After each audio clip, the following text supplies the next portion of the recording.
Hey, it's Chronologically Gaming, the only channel that's perpetually retro because we're playing every video game in order of release. Catch It Now, the new live show where you can see the entire video game industry evolving slowly over time. Very, very slowly. Welcome to the beginning of July 1982, where we last played Golf Challenge on the Atari home computer. I had such high hopes for this. It's Sierra, it's a golf game, it's on your computer, but it just didn't deliver. Let's press forward and see our next game. After this commercial break.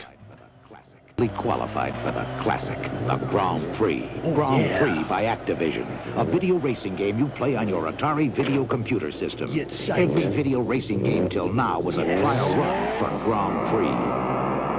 Grand Prix puts the feel of a Formula racer in your hands, the sound and fury of a real race in your head. But don't get carried away. It's only a game. Or is it? Grand Prix by Activision. They're already throwing that out. Or is it a game or not? You can really tell a difference in the commercial when they pan from real cars to the game. It's very, very obvious, but it is cool how they get that little similarity between holding the joystick and the gear shifter. I'll take it. This is Grand Prix. He was pronouncing it all wrong, isn't it? Grand Prix? For the Atari VCS, let's take a look at Grand Prix, starting with the box. Oh yes, this is by Activision. Look for that rainbow. They got it in the streaks of the car. Sweet. And then we flip it over on the back. Conceived and designed by David Crane, the latest by David Crane. One driver at a time. You only need one joystick because it is one player. Buckle up, snap your chin strap, adjust your goggles, and get ready to handle a high-powered Formula racing machine. This is the Grand Prix of video game racing games. The first game to ever give you the real feel and action of a world-class racer. Now remember, you're in the store, you're about to buy the game, this is what you read on the back of the box, unless you've read in magazines or seen some pictures. So is it really that real? We're going to see now. Yes. That's a good point. They didn't call it Grand Prix. It's Grand Prix. Maybe that's, yeah, there has to be something legal there. You only hear all the sound and fury of a true Grand Prix event. Your engine whines louder and higher as your car reaches maximum RPM. Your wheels hum faster on the asphalt. Competitors zoom by, and if you hit the brakes, your tires squeal on the pavement. It is true. I really love the sound in this game. It's you against the clock, road against the other drivers, and a race against time. It is the latest by Activision. Let's see the other artwork we have for Grand Prix. Oh, here we go. This is the actual box and then reconstructed. Disgusting and beautiful. But in my opinion, I prefer the cringy one. And there's the ad you would have seen at the magazines at the time. Gentlemen, start your engines. The classic of the Grand Prix. Grand Prix. And if you were good enough and fast enough, this is the patch you would have gotten from Activision. As usual, they got a competition, and there it is. So cool that they had these. And if you were even cooler than that, you had the Activision Grand Prix Racing Team right here. Get me one of those jackets. That's awesome. And then we also have the cartridge you would have popped in. They still have shown you the games that you can select from, the 4 different game options, and it has David Crane displayed on the cartridge. Got to give the developers credit. That's right, yeah, after we go from Enduro to this, it's a totally different world. All right, so we also have the examples as screenshots, and we got the manual. Let's see what Grand Prix is all about. That's really very vibrant colors there. You're about to enter the race of your life. Nothing stands between you and victory except the clock. Take a little time with these instructions. You may emerge as the Grand Prix world record holder. Yes, that does look like something you wear at a roller rink, right? Back in 1982, that would have been so cool. So it tells you how the basics, what the difficulty switches do. They have no effect whatsoever. You have 4 different games. Game 1 is the Watkins Glen, if you're familiar with these tracks. Game 2 is the Brands Hedge. Game 3 is Le Mans. They have Le Mans in this. And then Game 4 is Monaco. And it shows how many bridges you have. To play, you push the reset, as usual on the Atari system. You want to gain speed, you just hold down that red button on the accelerator. Shifting is automatic, which is really interesting because we've seen Drag Race, which allowed you to shift, and it was a little more complicated. It was like a simulation. Here, they make it really simple. Just hold the red button down and then go, and the car's just going to get faster and faster. How do you slow down? You just let go of the red button. Very simple. As far as controls, the joystick moves up and down, and the object of the game is complete a race circuit in the shortest possible time. The faster you do it, then you can be part of Activision's club. Watch out for oil slicks, crashes, they will happen. You just don't touch any other cars. And then steering response, as a real racing car, your steering becomes more responsive the faster you go. Expect the car to react faster when you push the joystick at high speeds. In other words, they're saying your car moves quick, you're going to move moving up and down a little bit quicker. And then we have bridges. As your car enters the bridge, your elapsed time is displayed and held. Normal time is resumed as your car leaves the bridge. If you scrape the side of the bridge, you'll hear it and the car will slow down. If you crash into it, it'll stop altogether. You'll have to steer around to cross it while the clock continues to run. There's the example. They give us the screenshot, and I don't believe it's a real one. It's got to be fabricated, but they break down the things you can see on the screen. Opponents' cars. Wow, you don't really have to use a lot of imagination here. There is very good graphics for the Atari 2600. We suggest you take it easy at first. A couple of slow practice runs through the courses will help you get the feel of the track. Thanks. And then how do you join the Activision Grand Prix driving team? Look at the times you need here. You got to get those times, and then they show the world record. So to be on the driving team, you need that time, and then they have the current world record, which I believe all these have been beaten. There have been better players all there. Oh, yeah, that's right. 76 Grand Prix. Yeah. All right, so let's go down to the bottom. You can see there he is. Oh, he's smiling at us. Mr. David Crane, the award-winning senior designer at Activision. His games include Dragster, Fishing Derby, Laser Blast, and Freeway. Just as in the real Grand Prix race, feel and control are very important. You better know your car and its responses, the better you'll do. Here's some tips. Thanks. David Crane giving us tips. Too cool. And there's the manual we have for Grand Prix. For other versions, this was released in Europe or PAL regions and also by CCE. We're going to play the original by Activision. David Crane in the beginning of July 1982. Gentlemen, start your engines. So the game begins as most Atari games do. We have to select which game we want. We see game 2, 3, and 4, and it's just the track. Let's start on game 1 and then hit reset. And we're in. Oh, there's the sound effects. When I think of racing games, or sounds of racing games, this is the game I think of. The way that you can hear the Doppler effect passing the cars, very, very nice touch. Oh gosh. We've already seen several racing games on different systems, and this one chooses to do something very simple, almost like Drag Race. It's just scrolling left to right, but there is no turns. It's essentially how quickly or how fast can you get. Gosh, look at this, but I've never seen the speed. This feels like you're going way, way fast for an Atari VCS game. And take a look at the cars. We've already seen Activision games have this really cool fade or blend of color. This is the very first game. Look at the car. The car is fading colors in, and this is the first Atari game where David Crane was able to fade the colors of an object on the Atari system, and because it kind of looked like racing stripes, he wanted to turn it into this, which ended up becoming Grand Prix. All right, let's try game mode 3 now. This is the Le Mans. I believe it's the longest one. Let's go. There also was another game we played called Grand Prix, spelled with G-R-A-N-D, on the Astrocade, and we also had Auto Racing that was on Intellivision. We've seen other games for the home console that allow you to scroll, but they haven't involved turns, kind of like Micro Machines or the Formula One Racer by Sid Meier. So this kind of screen is actually very simple. We're not turning, making different directions, but man, look at that speed. It is so fast. And the sound effects are top-notch. Whoa. Watch out for the oil slicks. There's the bridge. I wasn't expecting it. I'm glad we made it, though. It passed by so fast. One of the things I love about this game is you get in this groove where you want to see how fast... you want to see how fast the car goes, and whenever you stop, it really feels... It hurts. It feels like, oh man, I want to see this car go faster and faster. It bums you out whenever you slow down.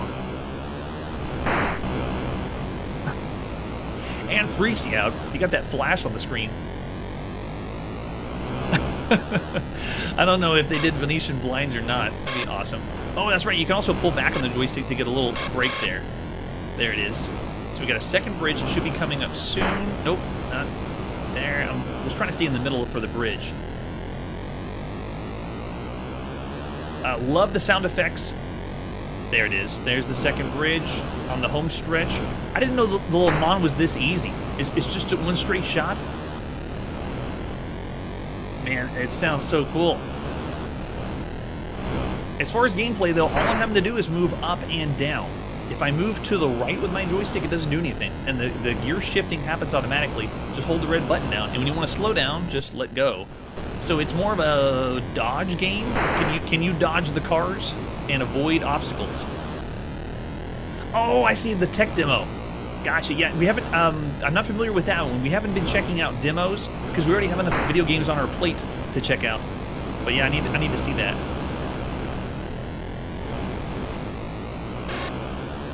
Nice and easy. There we go. And the victory, the win. Let's go one more with Monaco and reset.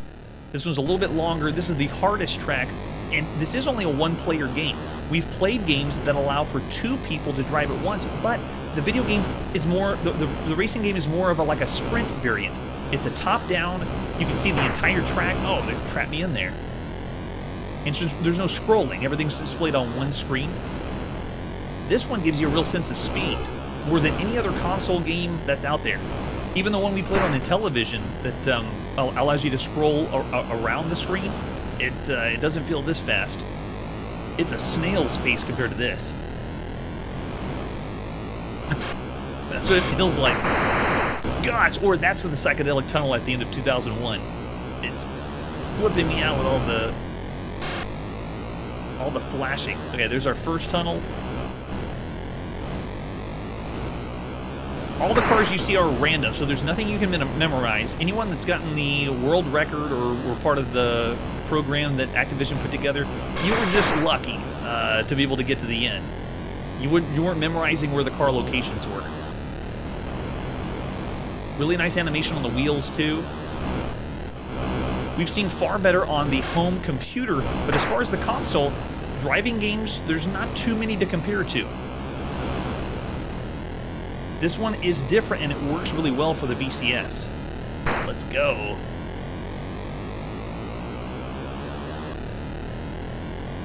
And like I saw in the chat, it's a really far cry from Enduro. What we saw back in 77, 78, I believe. There, the sound. The sound effects are so good. And when you get that timing right, where you're dodging the cars, it feels really good. Oh yeah, I wasn't going to dodge that.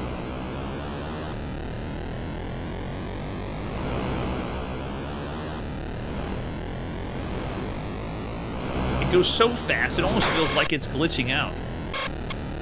Oh, that's me testing out my brakes.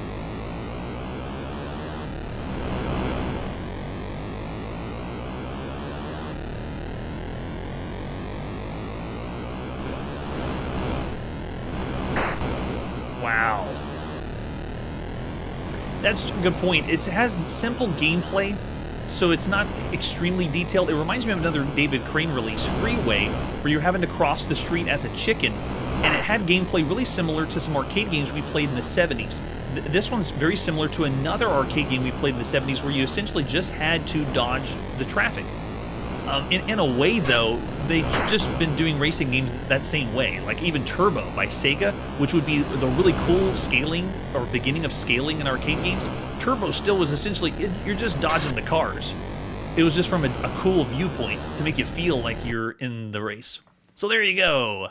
That is Grand Prix for the Atari VCS. Of all the games you could play on a home console, this one is very, very cool, very good, but it's not something I would say is one of the best games you could play on a home console. There's been other racing games, but nothing really gives you this sense of speed. As far as gameplay, though, I can't go anything further than maybe 3.5 or 4 stars. It is in the good range. It's really, really good for the time, considering everything else you could play, and you'd have a lot of fun. Sound effects are great. Graphics are great.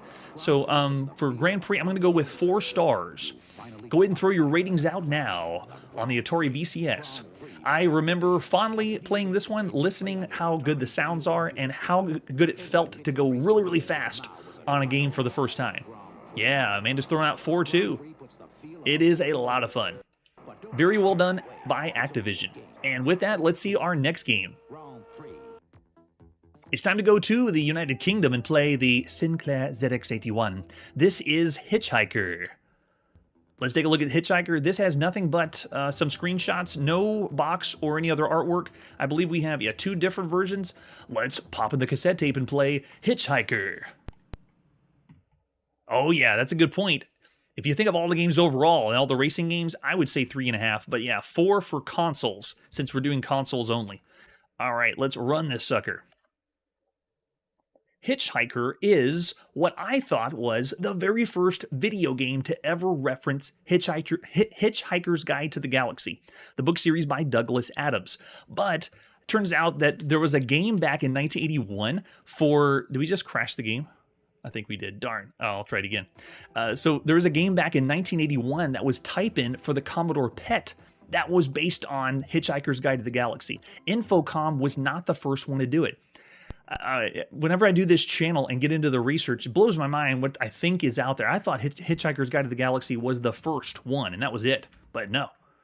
There was another one in 1981 that we didn't see. It was some type-in game, but this one is the very first reference on this channel of Hitchhiker's Guide to the Galaxy. There you go. You just teleported onto a derelict space station. You have no money. The currency is Alterian dollars, and your object, therefore, is to travel around from room to room, gaining as much money as you can whilst trying to stay alive. To help you do this, you have with you a laser pistol, a shield, a torch, the Hitchhiker's Guide to the Galaxy, HHG, and a Babel fish, enabling you to communicate with monsters. You have 20 body points, perfect health, and 200 energy units. A asterisk flashing on the bottom right of the corner means you have to type any letter to continue. So that means I'm going to type any letter right now. Oh, hold it down. I'm on the ZX City 1. There it is. And we have 10 different commands in this game. So you have to memorize these. They don't display them ever again. Here's our 10 commands. Move, attack, flee, get ready for a different weapon, communicate, turn your shields on and off, use a medkit, status, search the room, and then leave. That's the 10 commands. So it's a menu-based text adventure game, even though we're not using I don't think we're using a real text parser. Your weapon, torch, and shield all use energy. To end the game, return to the teleport room and execute command 10. All right, we push our, there we go, we've entered a new room, and we've started the game. This is a very unique text adventure game. It's going to tell us the room, it's going to tell us our exits, north, south, east, and west, and there's no one in here. So what do we want to do in the room? Okay, we have to memorize the commands, so it's going to ask, which command, 1 to 10, and you have to have written them down. So let's go ahead and do move. I'll push 1, and it says, which way do you want to go? Let's head south. You've entered a new room. This is the workshop. We have exits north and west. There is something in here. The Hitchhiker's Guide to the Galaxy says it's a faulty droid armed with a neutron blade. Sparks will fly. And then it asks what our command is. Well, I don't know what they're going to do. Let's put our shields up. We'll put 6 for shields. Raise shields. Oh, wait, no, our shield is off. Do you want to change? Yes, I do. I want to turn it on. Your shield is on. All right. Command. Oh, I can do another command. Can we move? Let's see if we can get out of the room with this guy. You can't risk turning your back on the faulty droid. Of course we can't. So in a way, this is a limited adventure game. It's not where you are using your imagination or typing in, trying to figure out what the text parser will work or not read to play the game. This one, you're just following in the commands and making the best decisions you can. All right, so let's go ahead and attack him then. You attack the faulty droid. You hit, doing 2 body points of damage. The faulty droid attacks with its neutron blade. It just missed your arm. Okay, let's do it again. Attack. You attack the faulty droid and hit, doing 4 body points of damage. And it tracks with its neutron blade. It hit, doing 2 points of damage. So this would be what the battle system looks like. Let's attack again. If it takes too long, I'm just going to flee. You hit, doing 2 body points of damage. The faulty droid attacks with its neutron blade, and it missed. It's still not down. This is our first enemy, and we've already done this much damage. Let's go another attack. 4 points, and it dies. Do you wish to search the deceased? Yes. Yes, I do. What do you got? You add its neutron blade to your armory. The faulty droid had partially used power pack, but it was too unintelligent to carry anything else. You have to be smart to carry things in this game? All right, let's go ahead and move to the next room. Yeah, why would it say get ready to use another weapon? I just want to switch to another weapon. All right, let's head south. Oh, there's no exit in the south wall. You also have to remember where the exits were when they displayed them in the room. How clunky is that? All right, so I believe we can do... Let's try 10. You are not in the teleport room. Oh, okay, so you can't use that command unless you want to teleport out and exit the game. That would be the end of the game. All right, so let's move. That wasn't Marvin. Yes, he has a brain the size of a planet. All right, let's head east. Can we go east? No, exit east. So you'd have to remember what the room exits were whenever you came in this room. If that's the case, it should be west, right? You have entered a new room. This is the emergency power room. Exits are east, south, and west. There is something in here. Hitchhiker's Guide to the Galaxy says it's a security robot Mark I armed with a laser pistol. Simple. I don't know what that simple means. This doesn't have the same comedy also as the Infocom Hitchhiker's Guide to the Galaxy.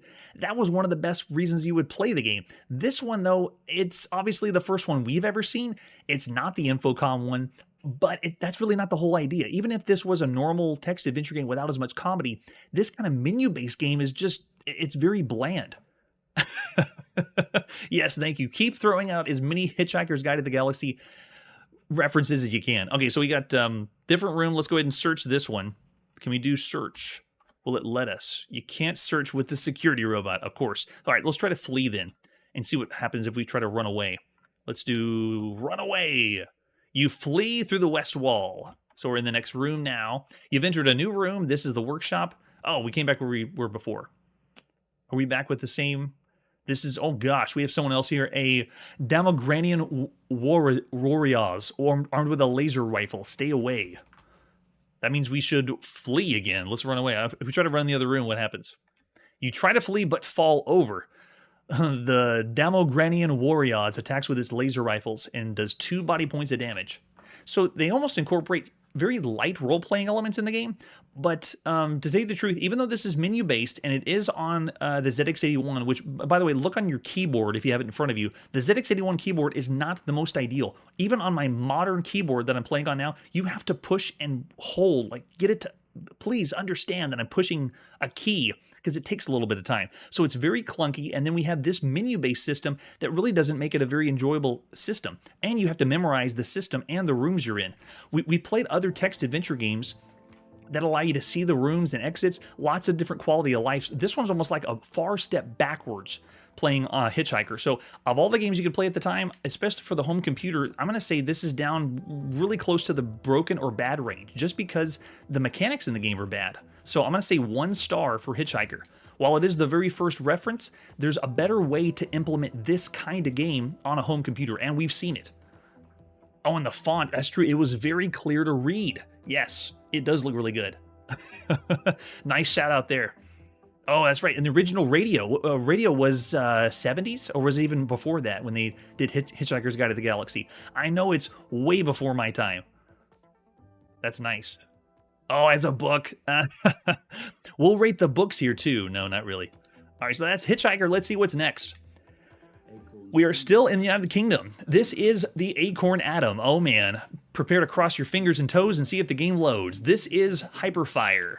Let's see what Hyperfires are all about, starting with the box or the cassette.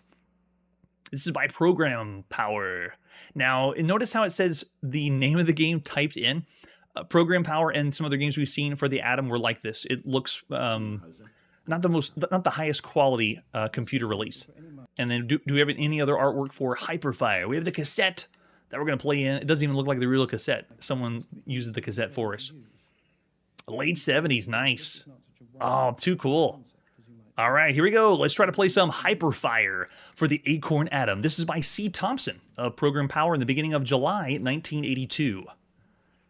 Okay, so this one is, we're going to do this a little different. This game is one of the best games you could play for the Acorn Atom. Here we go. Let's play some Hyperfire. It does look like an edutainment title. It is not. All right, here we go. Now the moment of truth. Hyperfire. Now we listen to the sweet sounds of the Acorn Atom cassette tape. In fast forward, obviously. Here we go. We're in. Aliens have overrun 6 planets. Your mission is to clear them from their bases. The alien dumps are 30 points. Aliens are 120. We have Control and Shift. Check your Acorn Atom computer. Keyboard for height. We have the repeat button for fire. Return is thrust. And we have radar and ships are displayed. Really? All that is on the screen? That's awesome. All right, here we go. New mission on planet Nexoi 3. Let's go. All right, I'm getting my controls set here. Got it, nice. Okay, so I can move up, down, left, and right. Look at that, we do have a pseudo radar at the top. The top right, God, the flashing is real. This game right here, while you may not think it's that, this is actually really impressive for the Acorn Atom. To be able to do a pseudo-scrolling game like this is awesome. And we also can fire across. It also feels like I'm playing really, really far away. Like, they increased the resolution of the Acorn Atom somehow. But if you're wondering about the screen, it's because the emulator we're playing on doesn't do well doing a full screen. That's true. Yes, and it is very, very noisy. But you have to think about it. This computer came out by Acorn at the same time that the ZX80 and the ZX81 came out that didn't have any sound at all. So if you were the kid on the playground that had the Acorn Atom when everybody else had the ZX80 and the 81, you were boasting that I can hear stuff from my computer and you can't. Look at that explosion effect. That's awesome. We got the high score, 480 points. And then it just goes right in. New mission on the planet. So this is a Acorn Atom game that allows you to have radar in the top right. You have pseudo-scrolling, like 2D scrolling. Oh man, it's relentless firepower. Look at this. We're getting shots from what looks like off the screen. There we go. I can even move forward if I wanted to. There you go. So of all the games you could play on a home computer, Hyperfire is a very interesting take, because if we were classifying this just as what the Acorn Atom could play, this is up there with like a 4.5-star game for just the Acorn Atom. But sadly, it's going against all the other home computers that are out there. So for Hyperfire, a 2D scrolling game is already really impressive. And this is controlled only with the keyboard. There is no joystick. You have to understand the controls. So I'd say this game would be around the average range of all the other games you could play on the home computer. It has nice effects. It has the scrolling. 2D across is still a novelty. Yes, nothing like an old school sieger. That's right. You're welcome. I tell everyone, if you're watching the show, we're playing games in 1982, so if you are sensitive to flashing lights, you probably need to find another show, or wait a few years when we stop playing games that have a bunch of flashing. So for Hyperfire, I'm going to say that's a 3-star game, a perfectly average title considering all the other games you could play at the time. But man, that's really good for the Acorn Atom. All right. Oh, 2.5, yes, down slightly below average. I'm with you. All right, let's stay in the United Kingdom and play some more on our Commodore VIC-20. This is the release of Johnny Jumpit. That's right, Johnny Jumpit, the hero no one asked for. Let's take a look at the box for Johnny Jumpit. Can we see Johnny Jumpit? No, we see William Shatner. Go away. There we go. There's Johnny Jumpit. I don't know. He looks like it's... this looks like a very important art piece, and it's not an arcade game we're going to play. You can play this on the unexpanded VIC, and there's an example of the screenshot. It's time to pop in Johnny Jumpit by Russ Tabor, published by Computer Software Associates at the beginning of July 1982. Let's go. And this one I'm going to fast forward a little bit. Oh, and it crashed on us. No problem. I was prepared for this. The Commodore VIC-20 has its tricks, but I have mine too. All right, let's press fire and go. Here you go. Johnny Jumpit is a single-screen platformer for the Commodore VIC-20. While your character is very, very small, I am the humanoid-looking person down on the bottom. Oh no, the rats got me. Really fast. The whole point of the game is you need to get Johnny Jumpit to the top left where that blue elevator is. You have mice that are crawling around. Mice are all the rage now. And you also have individual bridges that disappear and reappear. I'm going to wait for this mouse to jump out of the way. So you have to make your way up to the top. Oh, and we already fell down the end. Now, it is tile-based, so whenever I move, I'm only moving one tile at a time. So Johnny doesn't have a lot of movement. As far as jumping, though, that's a completely different story. You have the one button on your Commodore VIC-20 joystick, and whenever you push it, all you do is jump like this. That's what his jump looks like. However, if you combine that pushing the button and the joystick at the same time, he will jump up to the next platform at a diagonal angle, but that's it. If you've heard of platformers where you can jump, but you don't have any control of the character, this is the ultimate. I don't have control of the character. Good. Get down out of the way. I'm going to try to get up here. No, go away. So it's an already difficult climb on the right side. Then you make it to the middle, have to go down to the bridge to the middle, and then make it all the way to the left. So the whole point of the game is you have the luxury of playing a side-scrolling platform that allows you to jump on the Commodore VIC-20. We've already seen Apple Panic, so we've seen a platformer, but they didn't have jumping in that. This one is one of the first rare ones on the Commodore VIC-20. There was one other one we played that allowed you to jump around, but you were playing pretty much as a pixel, not as a slightly humanoid character. Oh, and we fell down. You call this one the best box art of the night? Nice. Keep going all the way. Don't stay on those bridges too long. They disappear. They are not reliable. All right, let's get a jump over here. We'll be safe. Yep, the rat jumps down. Get out of here. Now we can work our way up. Nice and easy. Control is very, very stiff. I wouldn't be picky about it, though, because we haven't seen too many games that want to do this. This is something, because of this perspective and platformers, you would want to play. No, I almost had it. When the rat jumped out, it freaked me out. You want to keep trying over and over again to see how far you can get Johnny Jump It over to the other side. In my practice playthroughs, I have not made it to the elevator on the other side. It is that difficult because it takes a while to get used to the tile-based movement, and the joystick doesn't respond as often as you'd think. There is fall damage too, so if you fall a certain height, you're going to die. Thanks, Donkey Kong, for that. Quickly, go here, move, quick. Nope, he's not moving. There, okay, now we're safe. We can finally cross the other side, nice and easy. And you shouldn't try to make this jump. You will not cross that gap. You have to go down this side, make it easy, fall down, yep, easy. We're doing it. We can also pick up this, whatever that is. I don't know what the item was. All right, now we got to make sure that the rat does not get us. Just fall down the hole, buddy. Do it. No, no. And he just got lucky because the bridge is random. Oh, yes, we have played Radar Rat Race. That one's excellent. It's like Rally X. It was done originally as Rally X for the Commodore 1001 in Japan, or the Commodore VIC-20. And then we played both versions, the actual Rally X and then Radar Rat Race. No, you're not speaking crazy future speak. It's already out. Oh, yes, barely made it by. And see right there, that is because of when you try to move the joystick on your VIC-20, it sometimes responds, sometimes doesn't. So it's a little clunky, but this still is a novelty to play like this, being able to have a character that jumps. Even though it's one of the clunkiest jumping mechanics we've seen them much better on the home computer, and even better on the console. Consoles, they're getting platformers down faster than computers. Even when you got really original ones like Cannonball Blitz or Canyon Climber. Nice and easy. Okay, good. Yes. Let's go. Let's go. Okay, we're going across the bridge. Nice and easy. I'm not going to try to go across or jump to the bottom until I know that rat's out of the way.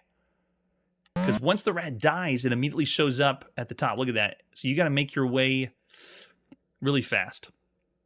Yep, see, the bridge appeared again. I would have been dead. Go. What? The bridge appeared and disappeared so fast. Yeah, it's something you would want to keep playing, though. If you had the Commodore VIC-20, it would be fun. And that's what the game looks like when it crashes. All right, yeah, so for all the games you could play on a Commodore VIC-20, this is up there in the 4-star range. However, we have played every single game on a home computer thus far, and we've seen other platformers that do play and run better. This, I'm still going to say, is a 3.5-star game. This is above average title for all the games you could play on a home computer. What would you say? Is it an average, around 3 stars of all the games you could play on a home computer? Or is this something even higher than that? Would you rate this as one of the best games you could play on a home computer? Or do you say, this is terrible? Is this bad? Is this around the 2-star range?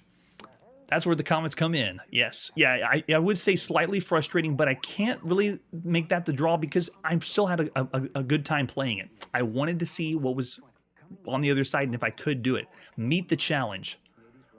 All right, after Johnny Jump It, we are still in the United Kingdom.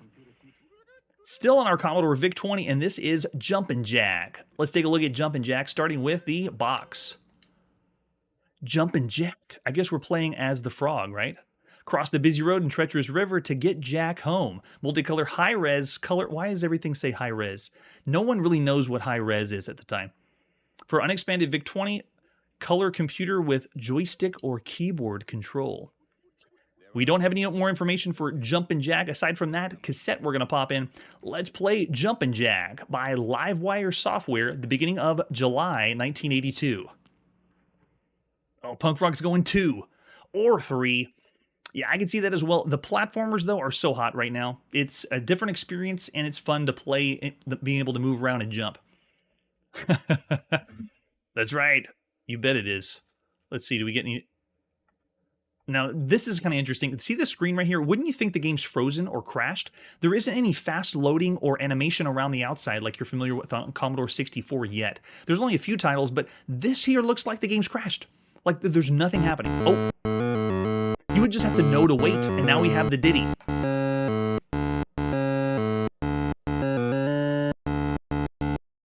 way. Is that what I think it is? Please tune into your public domain bingo, music bingo here in Chronologically Gaming. All right, so we're not gonna wait to load Jumping Jack. I have another save state we're gonna load so we can go right in. We can use keyboard or joystick to play. I believe that was that Superman? All right, let's hit F1 to start, and we're in. Jumpin' Jack is a Frogger variant. Check it out. Wow, with music. It's not the arcade music, too.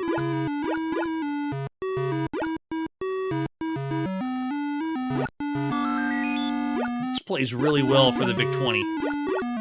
The only other Frogger we've seen officially at home is on the NEC PC 6001 in Japan. So this is pretty good, though, for being able to play Frogger at home. We haven't seen the release of the Cornsoft Froggers. We haven't seen the release by Sierra for home computers. This is before all that. I love the Frogger emojis, or frog emojis. Look great. This is amazing. There's music. Not like it's the best music, but any music while you're playing the game is amazing. It's incredible. It's so rare. Don't think I'm gonna make it. The logs look like giant turds, though. They're animated by tile-based, so it's not really doing any favors, but I mean, look at this. And I'm using the joystick to play. I'm playing a joystick to play Frogger on my VIC-20, and I'm getting run over. I can't place the sound unless they're making something original for the game. There we go. Let's clear the screen.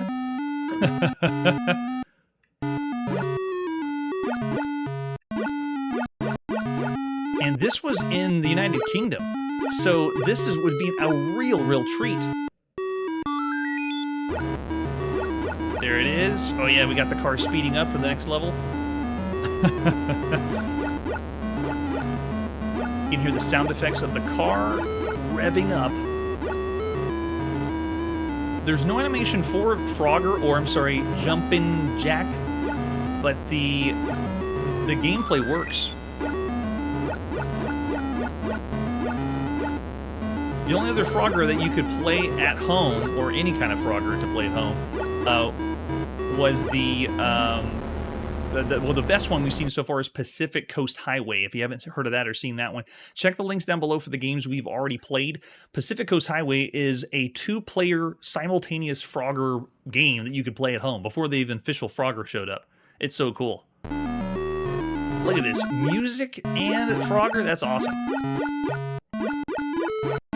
If you've tuned into the show, I'm already a big fan of Frogger, so having this before would be really fun. There's obviously better Frogger variants we could play, but Jumpin' Jack's all right. That is pretty cool. So of all the games you can play on a home computer, that's above average. I'm going to say 3.5 stars. It's not up there with something super amazing, but it is the experience of Frogger that you could play at home. Nice. One of the first experiences you could have had Jumping Jack in the United Kingdom, too. Oh, yeah, look that one up, because we will be seeing that one. And that's a good point, Victor. Maybe they did just change a few songs or splice things together, because I can't pinpoint it. It's almost like a song starts, and then a different one finishes it. And Punk ranks with me on 3.5. Very nice. All right. Well, are we still in the United Kingdom? Yes, we are. We're not leaving anytime soon. We're back on the Sinclair ZX81. This is Lunar Rescue. They're not pulling any punches. It just sounds exactly like the arcade game. Let's take a look at the cassette cartridge for Lunar Rescue. You only need 16K for this. Nice. On the ZX81. Flip it over. Yes, by Microgen. Love it. Very simple. This is the kind of box artwork I'm expecting from home computers. Not super impressive. And other artwork we have for Lunar Rescue. We also have instructions. Load the program in the usual way. I don't think I've heard that one. What's the usual way? Every time you load on the ZX81, it's not the same. The file name's Rescue. You may use the keyboard Answer K or J on the initial prompt. The object of the game is to rescue groups of humanoids from the surface of the moon by transferring them to the mothership in a lunar module. You'll have to descend through an asteroid storm to one of 3 landing... we've heard this before. They've been prepared for you. Initiate and control your descent with the thrust key. When you've landed, one of the humanoids will climb to the middle, which immediately takes off again. Your ascent to the mothership will be hindered by waves of aliens. So not only is this the game Lunar Rescue, this is arcade port coming to your ZX81 of Lunar Rescue. After each group is rescued, the game continues with increasing difficulty, but also increased bonuses. Check out the controls. You have to play on the ZX81, so you're using the keyboard only. As S, right, and then 0 to... Oh, it's 5. Sorry, 5 is right and left, because that's the cursor keys for the ZX81. And then 0 is thrust. And then there's our points and bonuses. Happy landings. That's nice. Nice touch, Microgen. All right, time to pop in that cassette and play. We'll pop in the cassette, put the cassette into your ZX81 and play Lunar Rescue by Kevin Bazant, published by Microgen in the beginning of July 1982. Yes, that's another game that we're going to see later, is the other Jumping Jack. Here we go. So this is kind of cool. This is the very first ZX81 game that asks you to use a joystick. Most of the games are all keyboard, so this one's most likely using a Kimpston, or I don't think the Kimpston is reliable. This might be using a cursor joystick, but that's pretty cool. We're going to pop in the Kimpston joystick to play. If we weren't playing, here is the keyboard. The cursor keys are at the top, 5, 6, 7, and 8, and then 0 is what you would use if you were keyboard only. All right, let's go. I want to go with joystick for the first time. Let's play the joystick. Look at this. So cool. Get on the landing pad. Yep, get our craft. Where's my shot? Got it. Oh, and I crashed coming back up. We still have no sound, but the joystick is a nice touch. Very first game we've ever seen to use the joystick. I don't think I'm going to make it. Nope, got to time it right. And it's Lunar Rescue. While the graphics are rudimentary, it's there. Gameplay is miss the pad. You got to time it right. Game over. Let's try it again. Make through the asteroid field. Oh, I haven't tested the thrust. And the spaceship stops for us. That's nice. Okay, so let's drop on this pad here. Oh, there we go. So look at this. The thrust just makes your letter A hover in midair. That's all it is. Yeah, do you remember Lunar Rescue? I believe we played it 8 times. It's almost like someone... Oh, missed it. We're going to play an arcade game that comes out that's really fun. I'll be very impressed. And then we repeat that arcade game probably 20 times on home computers. And then after the home computers get it, then we see it later on consoles. They do give us 3 lives, which is kind of nice.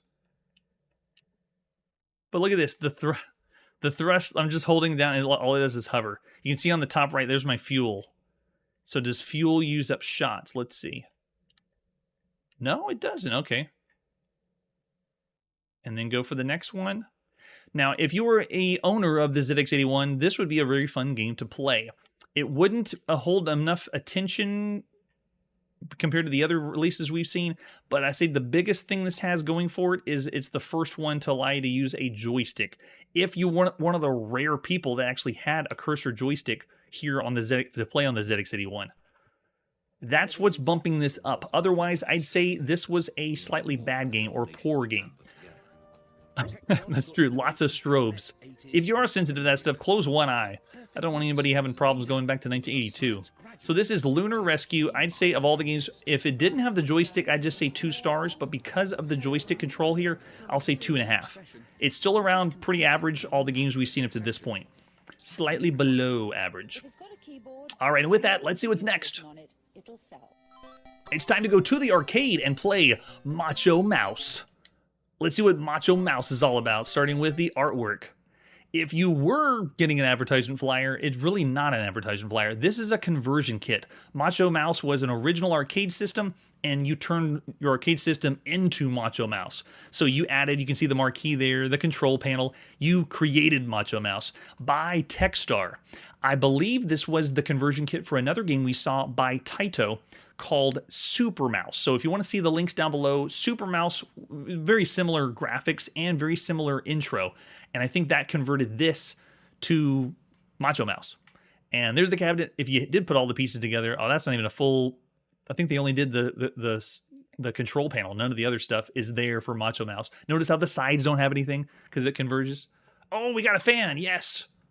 All right, so we got an 8-way joystick, and we have one button, and that's our bomb. Our marquee, and example of the screenshot. I like how the bomb works in this one. Let's go to the arcade and play Macho Mouse by Techstar at the beginning of July 1982. Now the answer to the age-old question, what do you get when you combine Pac-Man with Amadar? You get Macho Mouse. And because he's showing off so impressively, I'm going to move myself over there. Macho Mouse, it looks like Chuck E. Cheese's brother flexing. And it's going to go through the attract mode and show how you play. It is a top-down maze game, but it has some secret passages indicated by those small stairs on the sides. As you walk around, you're creating a path to collect the flags. Once you collect flags, it completes the path, and if you do a whole circuit, it puts the face of Macho Mouse in there. And it has this little bonus round that comes in between it. Oh, yes. The wood paneling. I missed that wood paneling. We saw a lot more when we were in the 70s playing games. It's slowly starting to fade away, and it almost brings a tear to my eye. Let's put some money in and play Macho Mouse. There it is. Complete the circuit, looking good. And we also have our bomb. If we want to drop that, it does this. And I exploded on myself. He falls over very lazily, though. You have to make sure you keep moving with the bomb.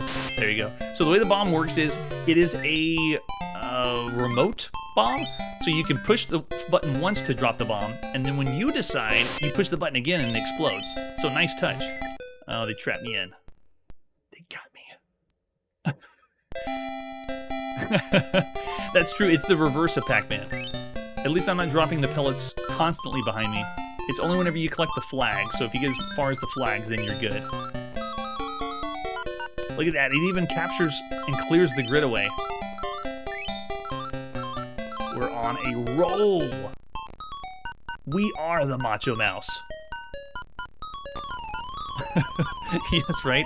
And here's the bonus round. You also get a bonus round. Let's go now. 2 cats, I got 500 points, nice. This would be the cutscene. Very lucky Macho. We are Macho Mouse. Chuck E. Cheese can suck it. Right now, Nolan Bushnell, I wonder if Nolan Bushnell knew about this. He was running Chuck E. Cheese. Or has he sold it by now? I can't remember the time frame. But Chuck E. Cheese should know about this. Oh, and we're down again. Cubert is not yet. I don't know what you mean by Cubert. What is this Cubert you speak of? And we're going in again. Cubert will be arriving, I believe November, but don't quote me on that. It'll be... I don't think it's summer, though. I think we're going to see Cubert after the summer. It is interesting that this is an 8-way joystick because you don't need it, but because it's an 8-way joystick, it feels a lot better to move around the grid. Oh, I missed him. And the explosion has to totally disappear or you're gonna die. Not cool, man. I love the secret passages. The only creature that can go in the secret passages is the snake. So you have a few things to think about, but it plays really well. It's really fun. And it's also before a game called Sinbad's Treasure, which will be by Sega, and that hasn't arrived yet either. But it reminds me of Sinbad's Treasure because it is allowing you to move in almost an alternate space than the normal maze. Yes, 800 points. Nice touch with the slot machine. Oh yeah, I think it is October. Very lucky, Macho. Next round, change up the maze a little bit. Notice how we have less hidden passages. Can I hide? Yeah, look, I can do one of these, maybe. Oh, but the snake came right for me. They're on to me. The top middle of the screen shows you how many bombs you have left. You can keep blowing up those bombs, and I really like how you can drop the bomb and decide when you want to explode.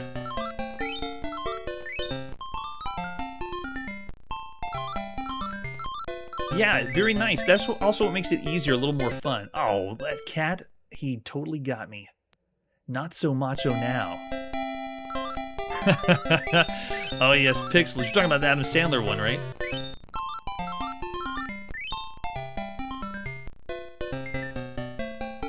Now I'm actually concerned when I get to Q*bert. I wonder if I'm not going to think the gameplay is that impressive because we've seen so much already in the arcade and on the home computer, more than I've ever seen. But to tell you the truth, one of the reasons why when we got to Miss Pac-Man, I rated that one so high is because of the influence. How many people that know about it and have played it. So I rated it higher. I'm probably going to have to do the same with Q*bert. This is a lot of fun. I want to keep staying in the arcades and playing it. Simple premise. Once you understand the mechanics, you want to try better using the bombs.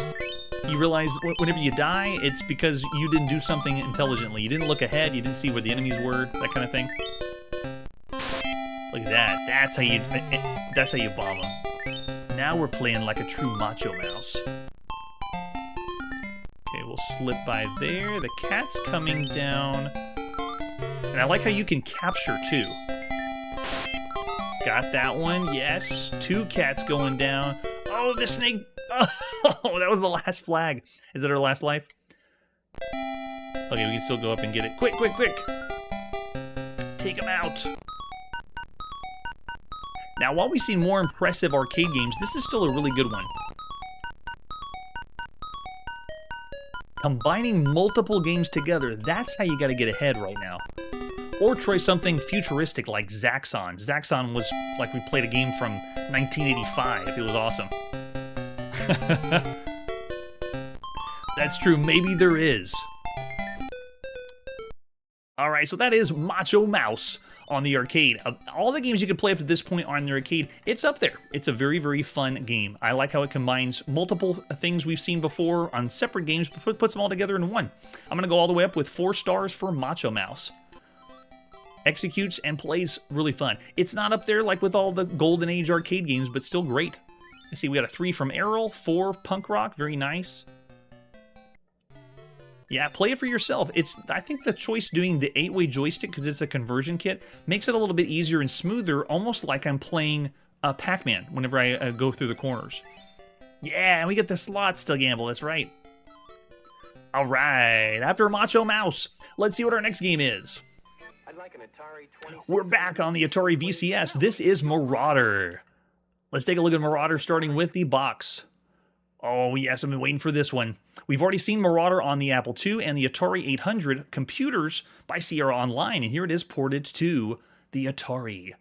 Let's flip it over on the back. Same artwork, too. Look at this. Yes, looks so nice for a home console. Alien robots have invaded. You must make your way to safety and recapture the cosmic treasure. Maneuver your way through 6 different mazes. Watch out for the alien robots hidden throughout the mazes. Shoot them, or they will shoot you. Time is against you. The ultimate experience in alien invasion on Tigervision. Yes, so good. Well, they took it from the computer box art, so it's the same.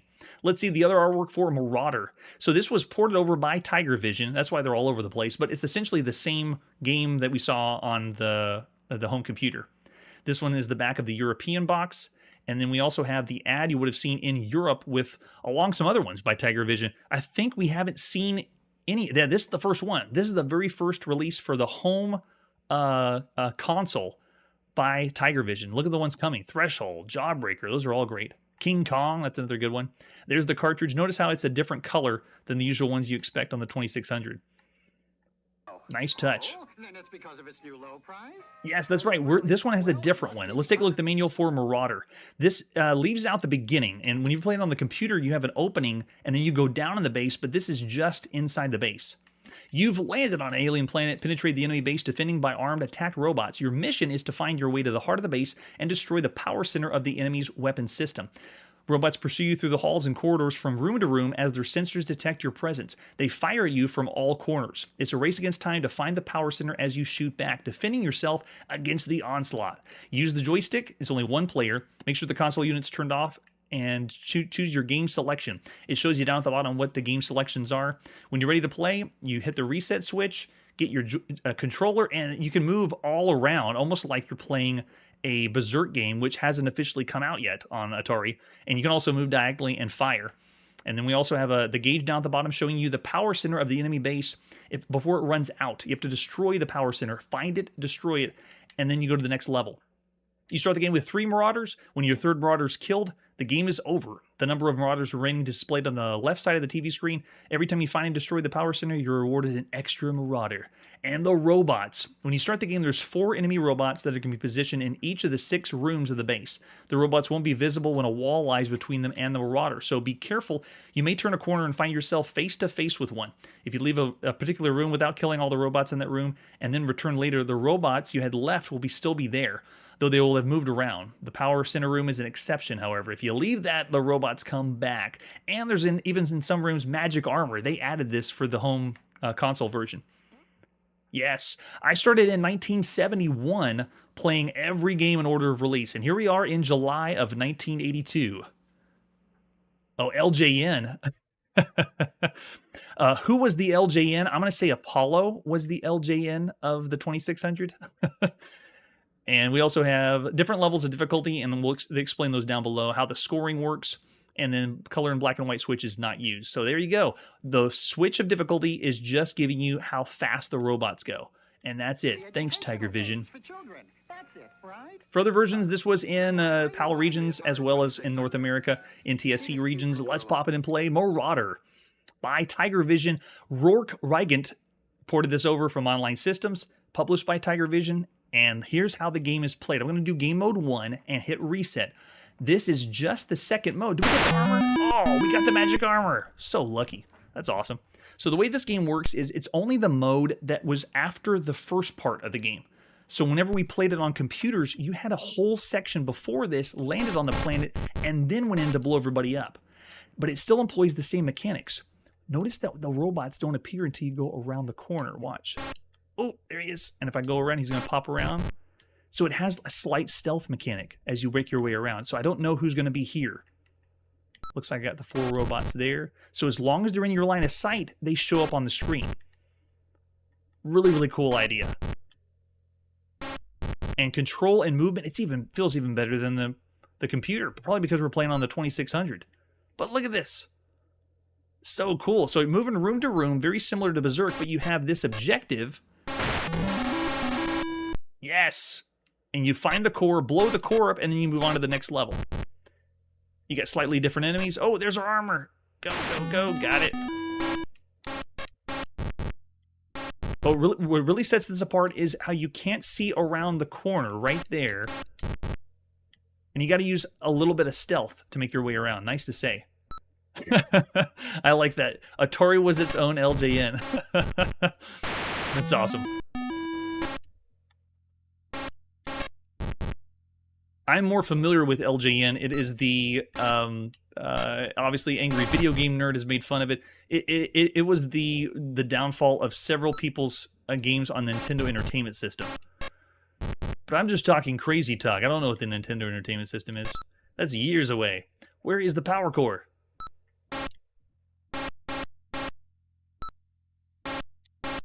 Nope, get away. I'm playing on level 1. If you go even harder than that, the robots are really fast and even more tricky to take out, because as soon as they come around the corner, they put more of them out there and their bullets move faster. So it's almost like you're playing a quick draw event. You go around the corner and then the enemy's there and you got to fire really fast. Makes it a lot of fun. And every time you play, the core is going to be in a different spot. Oh, give me that. Yes, got it. So now we have protective armor. That's different from the computer version.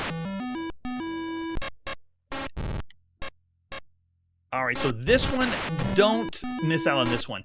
It was already an awesome game on the computer by Sierra Online, and here brought home by Tiger Vision, they did a great port. It is a very, very fun game. Yes, I won't forgive LJN either for that. It's terrible. Yes. Yeah, now this one plays better as far as control-wise than the other ones we played last week, Mark. All right, so Marauder, I'm going to have to go way up. This is an awesome game. Really, really fun for the Atari 2600. Already seen 4 stars thrown out there. I'm going to say I'm going to start at 4. I could even say, would you tell yourself this is one of the best games you could play on a home console at the time? I don't know if I can go that far. I do say 4 stars. It is an excellent title, one of a very, very good one for the home system, and especially for the Atari VCS. Marauder is a good time. Don't miss out on this one. Hours and hours of fun. Oh yeah, the older version did have the other game mode, but it was on computers, so we gave that one 4 stars. I would say that one would be the better release than this, but this is only for everything you could play on a home console. All right, it is time to put our video game playing on pause, hit the break key, hit spacebar. Of all the games you could play in 1982, how would you rate these games? Please let me know in the chat. Let's tune in next episode for some more releases on your Commodore VIC-20 and the arcade port that nobody asked for. That's it for today, and like I always say, a retro game a day keeps the doctor away. Hey everybody, thanks for checking out the channel and joining me on my quest to play every single video game in order of release. We'll be streaming live every weekday at 9 p.m. Central, so join us and let us know if we missed any games along the way. This video would not be possible without Launchbox, RetroArch, and MAME. Tell all your friends there's some crazy guy named Chronologically Gaming trying to play every single video game. We have links down below that'll send you to places like our Discord and Patreon, and one that says all the video games we've ever played. If you go there, it's a list of everything, and you can click right to the game you want to see. Chronologically Gaming is the name to look for. We are Perpetually Retro, and we will catch you next time.